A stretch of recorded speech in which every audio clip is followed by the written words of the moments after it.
ಅಶ್ವಿನಿ ಅವರು ನೀವು ಲಾಸ್ಟ್ ಅಂದ್ರೆ ಮಿಡ್ಲಲ್ಲಿ ನೀವು ಕೂಡ ಕಿತ್ತಾಡ್ತಾ ಇದ್ರಿ.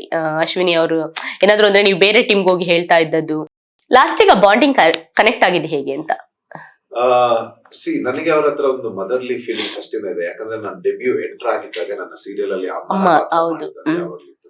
ಆಟದ ಬಡದಲ್ಲಿ ಕೆಲವೆಲ್ಲ ಮಿಸ್ಅಂಡರ್ಸ್ಟ್ಯಾಂಡಿಂಗ್ಸ್ ಬಂದೇ ಬರುತ್ತೆ. ಅಲ್ಲಿ ಕೆಲವು ಮಿಸ್ಅಂಡರ್ಸ್ಟ್ಯಾಂಡಿಂಗ್ಸ್ ಗಳು, ಕೆಲವು ರಾಂಗ್ ಒಪಿನಿಯನ್ಸ್ ಗಳು. ಮಿಸ್ಅಂಡರ್ಸ್ಟ್ಯಾಂಡಿಂಗ್ಸ್ ಬಂದಾಗ್ಲೇ ನಮ್ಗೆ ಗೊತ್ತಾಗೋದು ರೈಟ್ ಅಂಡರ್ಸ್ಟ್ಯಾಂಡಿಂಗ್ ಏನು ಅಂತ. ನಂತರ ಏನಾಗುತ್ತೆ, ನಾನ್ ಹೇಗೂ ಟಾರ್ಗೆಟ್ ಆಗಿದ್ದೆ. ಧ್ರುವ ಅಂತ ಒಂದು ಗುಂಪುಗಳು, ಒಂದು ನೆಕ್ಸಸ್ ತರ ಫಾರ್ಮ್ ಆಗುತ್ತೆ. ಮತ್ತೆ ನಮ್ಮ ಒನ್ ಮ್ಯಾನ್ ನನ್ನ ಪರ್ಫಾರ್ಮೆನ್ಸ್ ಏನಿತ್ತು, ನಾನು ಅಷ್ಟು ಜನಕ್ಕೂ ಒಂದು ಕಾಂಪಿಟೇಟರ್ ಆಗಿ ನಿಂತಿದ್ದೆ. ಸೊ ನಾನ್ ಟಾರ್ಗೆಟ್ ಆಗ ನಂತರ ಅಶ್ವಿನಿ ಅವ್ರು ಟಾರ್ಗೆಟ್ ಆಗ್ತಾರೆ. ಅವ್ರದ್ದು ಒಂದು ಒಂಟಿ ಸಲಾಗ ಆಟನೇ ಅವ್ರದ್ದು. ಅವರು ಸಿಂಗಲ್ ಆಗಿ ಎಲ್ಲಾನು ಫೇಸ್ ಮಾಡ್ಕೊಂಡು ತಗೊಂಡು ಪರ್ಫಾರ್ಮ್ ಮಾಡ್ಕೊಂಡು ಟಾಸ್ಕ್ ಅಲ್ಲಿ, ಕಲ್ಚರಲ್ ಇದ್ರಲ್ಲಿ ಅವ್ರದ್ದು ಒಂದು ಒಂಟಿಯಾಗಿ ಒಂದು ಆಟ ಬಹಳ ಬ್ಯೂಟಿಫುಲ್ ಆಗಿತ್ತು. ಸೊ ಎಲ್ಲಾ ಸೇರ್ಕೊಂಡು ಟಾರ್ಗೆಟ್ ಮಾಡ್ತಾರೆ. ಅವ್ರಿಗೆಲ್ಲೋ ಸ್ವಲ್ಪ ಬೇಜಾರಾಗಿ ಒಂದು ಕೂತಿರ್ತಾರೆ. ಅದು ಸರಿಯಲ್ಲ. ನಾನು ಏನೇ ಆಗಿರ್ಲಿ ನನ್ನ ಇದ್ರಲ್ಲಿ ನಾನೊಂದು ತಾಯಿ ಸ್ಥಾನದಲ್ಲಿ ಅವ್ರನ್ನ ನೋಡ್ತಾ ಇದ್ದೆ.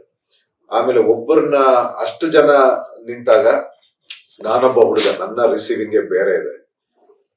ಅವ್ರಿಗೆ ಆ ರೀತಿ ಆದಾಗ ನನಗೆ ಜೊತೆಗೆ ಆಚೆ ಹೋಗಂಗಿಲ್ಲ, ಅದೊಂದೇ ಸರ್ಕಲ್, ಅಲ್ಲೇ ಇರ್ಬೇಕು. ಅಲ್ಲಿ ಅವ್ರು ಬೀನ್ ಬ್ಯಾಗ್ ಹಾಕೊಂಡು ಸೈಡ್ ಅಲ್ಲಿ ಕೂಡ್ತಾ ಇದ್ದೀನಿ. ನನಗೆ ನಾನಾಗ ನನ್ನ ಕೈ ಕೊಟ್ಟೆ, ಮೇಡಮ್ ಬನ್ನಿ.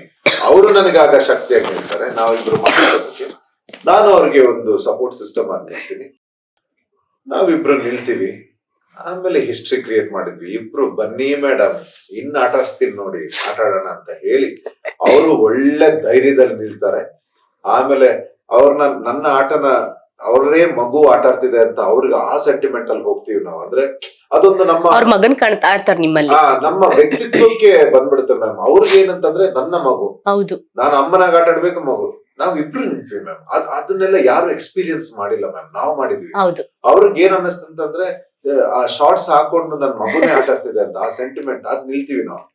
ಅಂದ್ರೆ ಅವ್ರು ಅಳ್ಬೇಕಾದ್ರೆ ಏನಾದ್ರು ಹೇಳ್ತಾ ಅದೇ ನಿಮ್ ವಿಚಾರನೆ ಹೇಳ್ಬೇಕಾದ್ರೆ ಆ ಶಾರ್ಟ್ಸ್ ಹಾಕ್ದಾಗ ನನ್ ಮಗನೇ ಸ್ಪೋರ್ಟ್ಸ್ ಆಡ್ತಿದ್ದಾನೆ ಅಂತ ಅನ್ನಿಸ್ತು ಅಂದಾಗೆಲ್ಲ ಅವ್ರ ಹತ್ರ ಅವ್ರಿಗೆ ಕಣ್ಣೀರ್ ಬರ್ತಿತ್ತು. ಆ ಜೆನ್ಯೂನ್ ಕಣ್ಣೀರ್ ನೋಡಿದಾಗ ಮನೇಲಿ ಅವಾಗ್ಲೂ ಬದಲಾಗ್ತಿರ್ಲಿವಾ ಮನ್ಸುಗಳು? ಇಲ್ಲ, ಅಲ್ಲಿ ಕೆಲವರು ಬೇರೆ.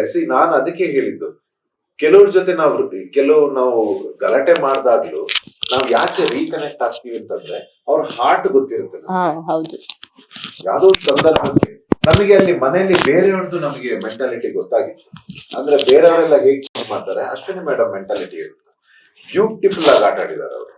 ಅವ್ರ ಹಾರ್ಟ್ ಇಂದ ಆಟ ಆಡಿದ್ದಾರೆ. ಮತ್ತೆ ಅವ್ರಿಗೆ ಕರೆಕ್ಷನ್ ಕೊಟ್ಟಾಗ ನಾನು ಅದನ್ನ ಬದಲು ಮಾಡ್ಕೊಳ್ಳೋದು, ಕರೆಕ್ಷನ್ಸ್ ಎಲ್ಲ ತಗೊಂಡಿದ್ದಾರೆ. ಸೊ ಅಂತವ್ರು ಹರ್ಟ್ ಮಾಡೋದು ಬಹಳ ತಪ್ಪು. ಆಮೇಲೆ ಯಾವಾಗ ನಾವಿಬ್ರು ನಿಂತು ಏನ್ ಪರ್ಫಾರ್ಮ್ ಮಾಡ್ಬೇಕು ಮಾಡಿದ್ವಿ. ನೀವು ಟಾಸ್ಕ್ ಸೂಪರ್ ಆಗಿ ಆಡ್ತಾ ಇದ್ರಿ ಅಶ್ವಿನಿ ಅವ್ರು ಸಪೋರ್ಟ್ ಮಾಡಿದಾಗ. ಆ ಫೋಟೋ ಬೀಳ್ಸೋದಾಗಿರಬಹುದು. ಹೌದು, ಎಲ್ಲವೂ ನಂದು ಮೇಡಮ್ ಕಾಂಬಿನೇಷನ್ ಅಲ್ಲಿ ಬೇರೆ ಸಾಧ್ಯನೇ ಇಲ್ಲ. ನಾವಿಬ್ರು ಒಟ್ಟಿಗೆ ಆದ್ವಿ ಅಂತಂದ್ರೆ ಅಷ್ಟು ಜನಕ್ಕೂ ನಾವು ಥ್ರೆಟ್ ಆಗಿ ನಿಲ್ತಾ ಇದ್ವಿ.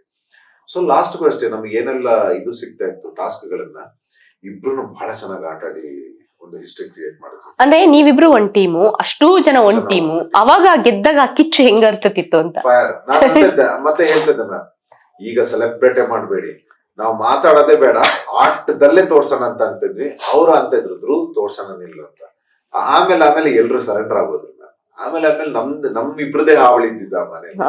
ಎಲ್ರು ಸೈಲೆಂಟ್ ಆಗಿದ್ರು, ನಾವು ಬಹಳ ಎಂಜಾಯ್ ಮಾಡ್ತಾ ಇದ್ವಿ, ನಾನು ಅಶ್ವಿನಿ ಮೇಡಮ್.